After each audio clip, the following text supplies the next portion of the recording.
What's your stress level right now on a scale from 1 to 10? Are you listening to this interview from a beach chair on vacation? Or are you seated behind the wheel of your car, driving home from a long day at work? Whatever that number is, your stress level has a further reaching effect than you think. We might think that stress is the enemy, but what if we are our own culprit? What if stress isn't something that happens to us, but rather something that we create with our own bodily reactions? I'm Shelby Skurhawk, and I'm Director of Digital Content and Social Media for Success.com. And I have with me here today someone who's seen her fair share of stressful events in her life. She fled her home country of Iran when she was just a kid. She witnessed the 9/11 attacks just 20 blocks away from her West Village neighborhood, and she's a breast cancer survivor. She's used those events to fuel her scientific study of stress, and she's discovered some surprising things about it.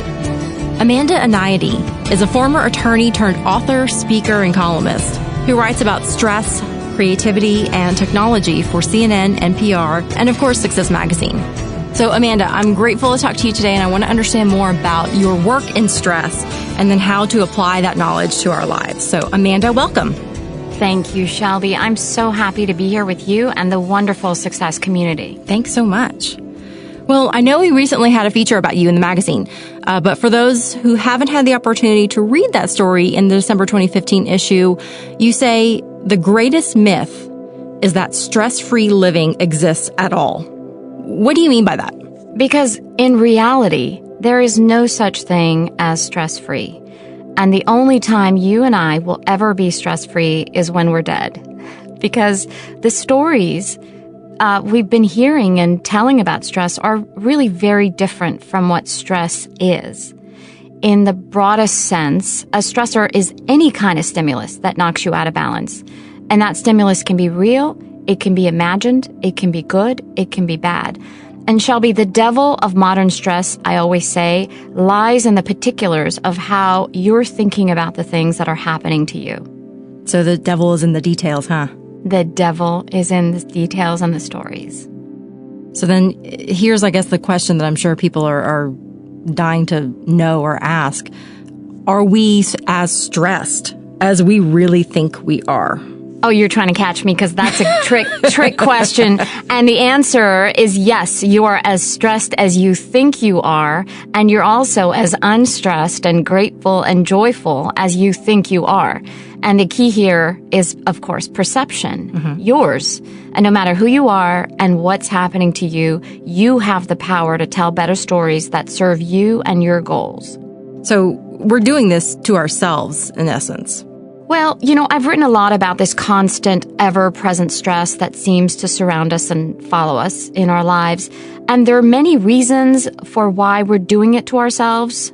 And I address lots of these in my book. A big one is that we humans are essentially storytelling creatures. How we make sense of our world is by telling stories. And, you know, think of all of our mythology going back thousands of years.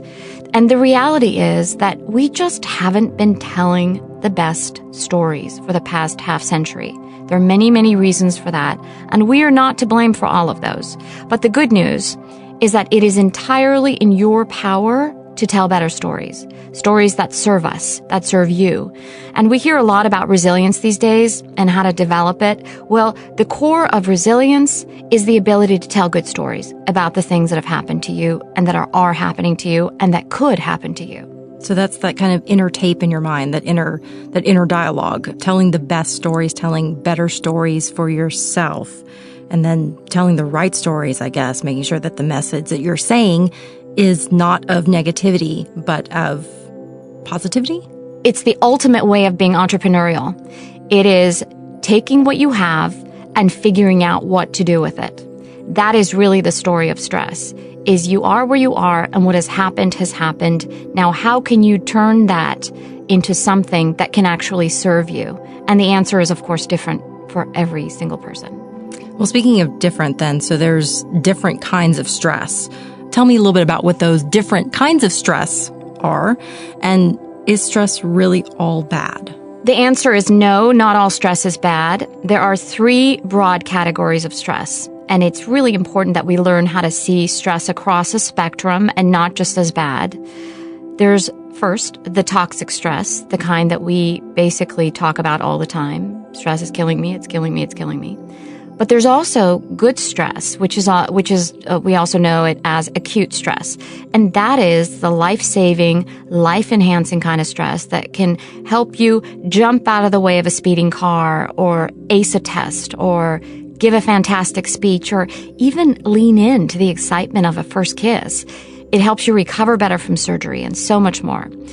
And then there's the third kind, and that is tolerable stress. And that looks a lot like toxic stress, except that it's accompanied by breaks and buffers and protective factors like community or prayer and meditation or exercise and lots of other things. And the key, of course, is to stop painting every kind of stressor with the same toxic brush.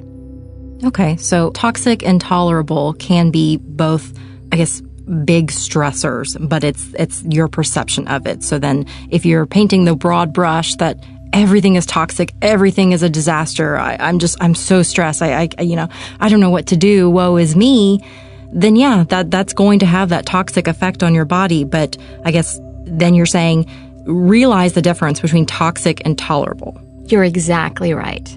And here's what you need to know, and I'm going to tell you a little bit more about the difference between toxic and tolerable, and I think this will be helpful to a lot of people.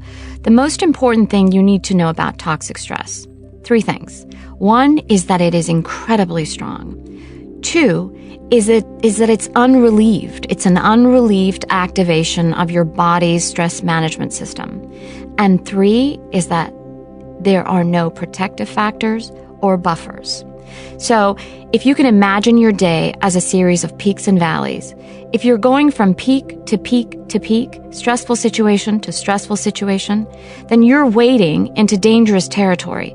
This is by definition chronic stress. It's the kind that lasts a long time.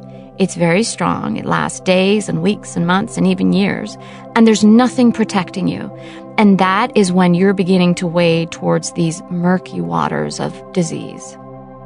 So now that we know that there's good and bad forms of stress and toxic and tolerable, help us identify it in our everyday lives. How can you tell the difference, or what are some of the manifestations or the symptoms of toxic stress in your life? Well, basically, the key is to learn how to stress better.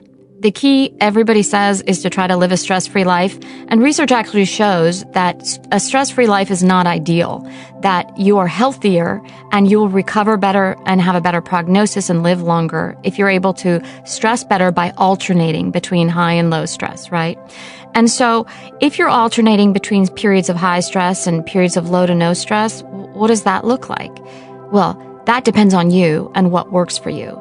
Because the bottom line is that regardless of what it is that represents a valley for you, those periods of low to no stress, you have to be very deliberate in building those pockets into your day.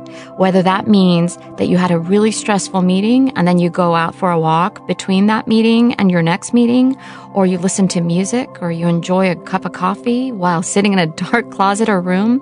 So the key is to create these buffers and protective factors. What are protective factors? Community is a beautiful protective factor. It's a very potent and important protective factor. Exercise is a great protective factor. Interestingly, exercise is both a stressor and a stress reliever. So you have to figure out what it is that you will do. That's step 1. And step 2 is you have to figure out how to build it into your day every day. Now, these pockets of low to no stress are important, but so are occasional vacations, right? Yeah. They're very, very different things. So you will not be stressed. You say, I'm going to be stress-free when I go away to my, Hawaiian vacation or silent retreat. That's great. You should do that, definitely. But that does not take the place of peaks and valleys in your everyday. That is how you stress better. So what you said about pockets, I think, is interesting because something that I've noticed.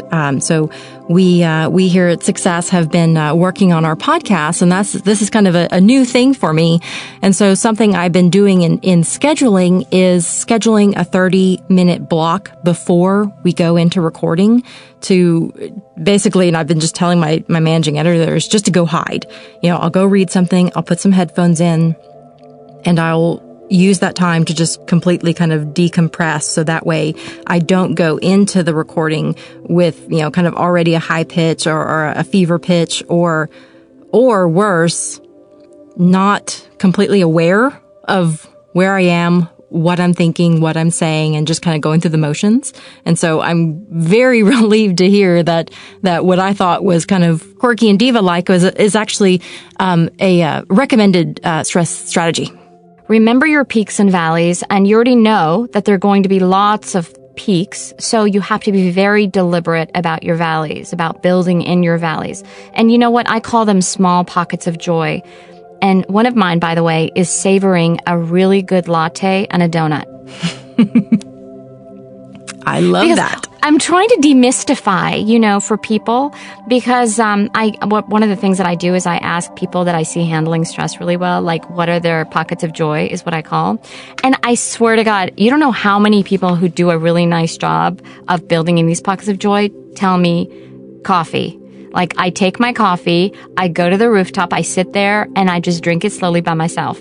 And so as it turns out, just taking a coffee break or being by yourself or just savoring anything like a donut. I mean, we have so much guilt around stuff. And well, that's the thing though. Like, so yeah, if you're sitting there and you're eating this donut and you're feeling bad and you're hiding it and you're trying to look as less piggy as possible when you're eating this donut, you're totally missing the point that, this is good. This is making my belly happy. I'm having a fat kid moment where I'm loving this donut, and that's okay. Totally. I mean, really. And it's not even like, it just is a joy moment. I think about how we as children used to relate to things like donuts and play and dancing, and sort of the abandon that we all had as children about these things is how we need to bring that back into our lives. The way that we looked at a donut. I tell my kids they're not even allowed to talk about calories. And I tell them they're not allowed to count them. They're not allowed to. What they need to do is figure out how to establish moderation, and that's really important. So they need to say, okay, did I eat lots of good things today? Did I eat lots of bad things today? But just that, it's this thing where we are approaching everything with fear. And I'm telling you, when you make decisions from fear, you will make the wrong decision every single time. And so much of how we relate to things from a place of fear is why we are as stressed out as we are. Yeah, I was just reading, I was rereading an article on success.com about Sophia Amoruso,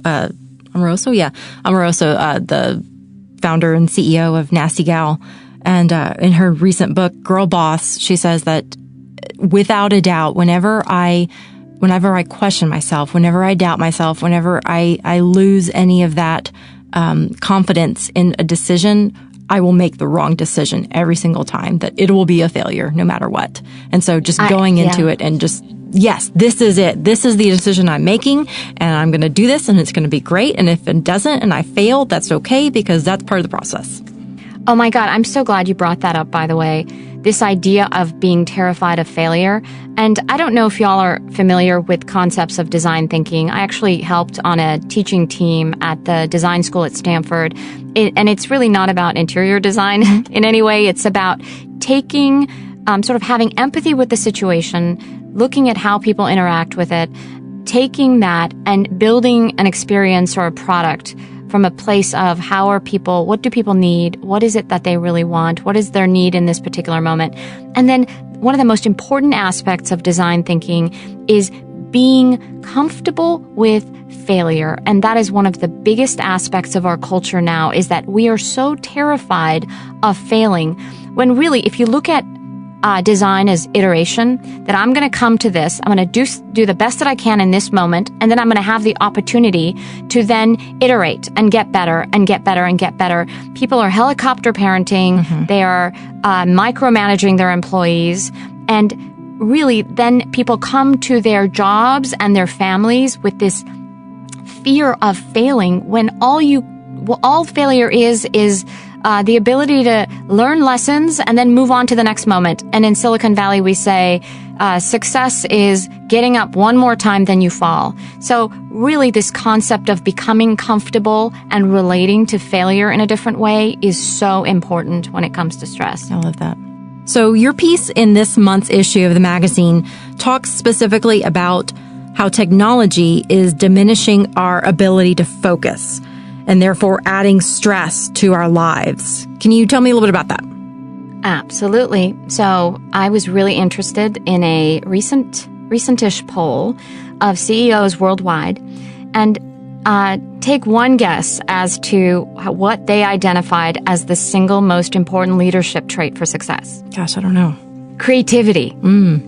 Creativity. That's kind of amazing. Creativity and innovation. That is what allows people and businesses to handle and rise above what turns out to be an increasingly complicated set of issues and environments and things that we're dealing with really for the first time in history. Creativity is what lets you come up with novel solutions to what you might perceive as stressful circumstances. And what do you need for creativity and innovation?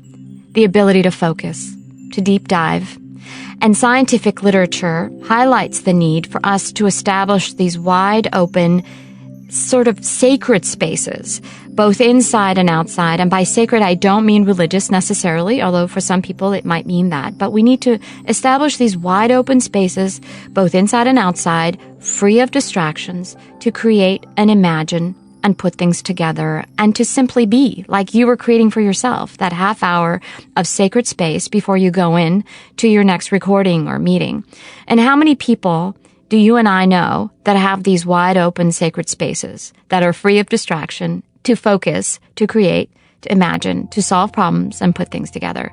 I don't know that many. I mean, in fact, technology seems to create for lots of people this sense that they have to work all the time around the clock. It's always on. Yeah. And it's the pings and the dings and the distractions and the constant ever-present need to check things and to respond to things. That gets in the way of being able to be creative, to create these spaces for ourselves. So always being on, that certainly we're checking email around the clock. We're always keeping an eye on things. I'm reminded of the chat program Slack and some of the others. I mean, so I was looking into this. So Slack, their slogan is "Be less busy," but I can't help but think that that's not true. Don't you think? Well, okay, first I want to establish that I love technology. Having said that, what you ought to know about me is that I never, ever trust a slogan.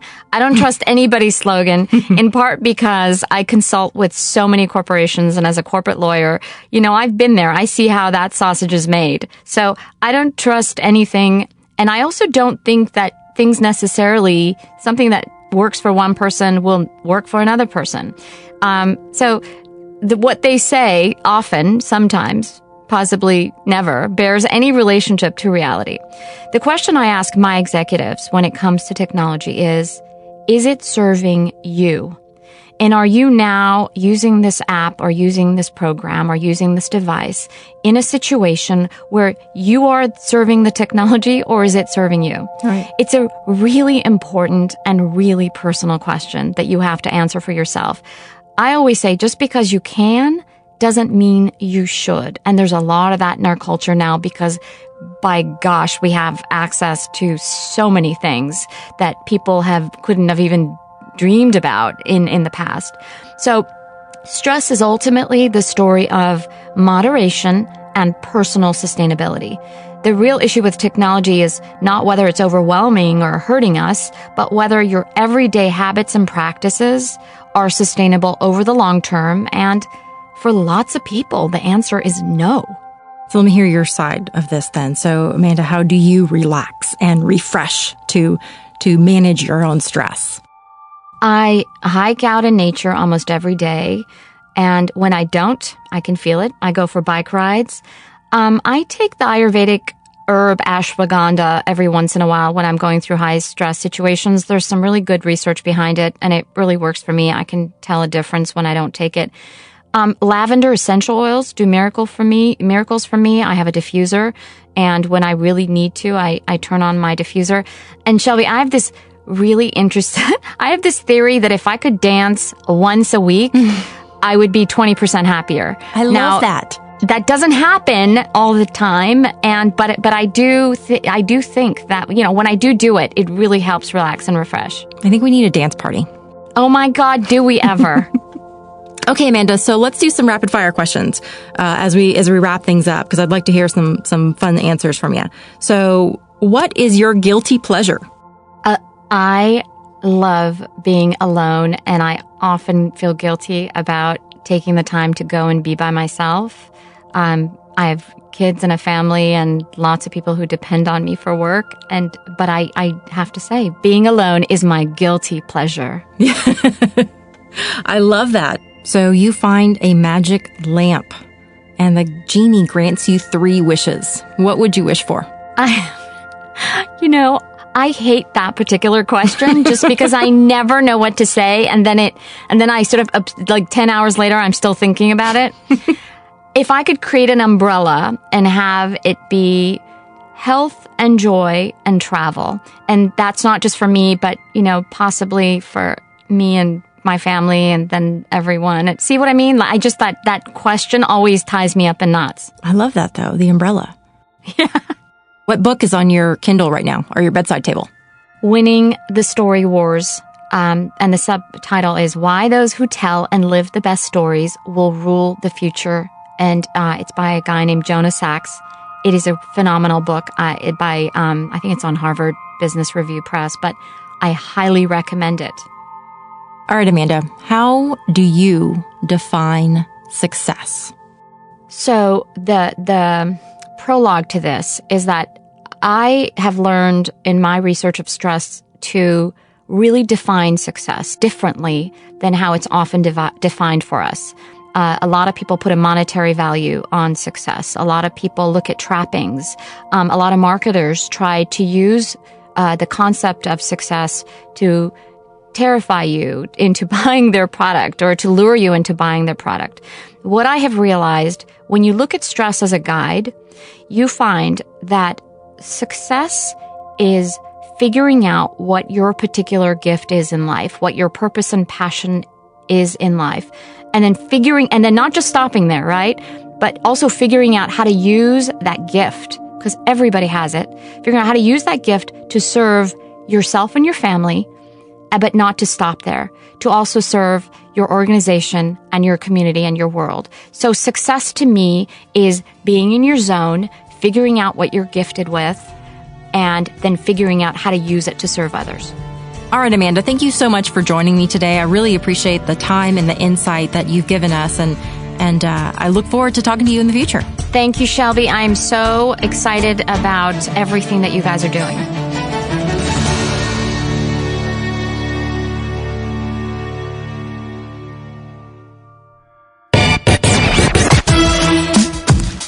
Hey there, Shelby here again.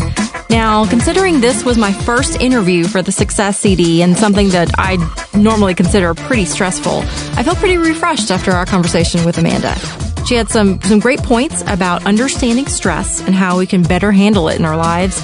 So I just want to recap a few of the important things that she shared with us today. First and foremost, we should understand there's actually 3 kinds of stress. There's toxic stress, and that's the really bad stuff. There's tolerable, and that's the stress that we feel that we can handle. And then acute or good stress. And this is actually the kind of stress that pushes us to be better. The key to remember is that the difference between toxic and tolerable stress is our perception of it. My dad always said perception is 90% of reality, and I think that's definitely the case here. Another point Amanda made was about finding pockets of joy in our day. Stressful events are like peaks in our day. We can't function moving from peak to peak without taking some time in the valley to gather ourselves and start fresh again. Finally, Amanda asked an important question about the use of technology in our lives. When it comes to apps and devices, she asked us to consider, is the technology serving us, or are we serving the technology? So, when responding to all the dings and beeps and notifications in our lives, remember, just because you can doesn't necessarily mean that you should. The point is the technology serving you? I hope you enjoyed my interview with Amanda Anayati today. We want to hear what you learned and how you're combating the toxic stress in your life.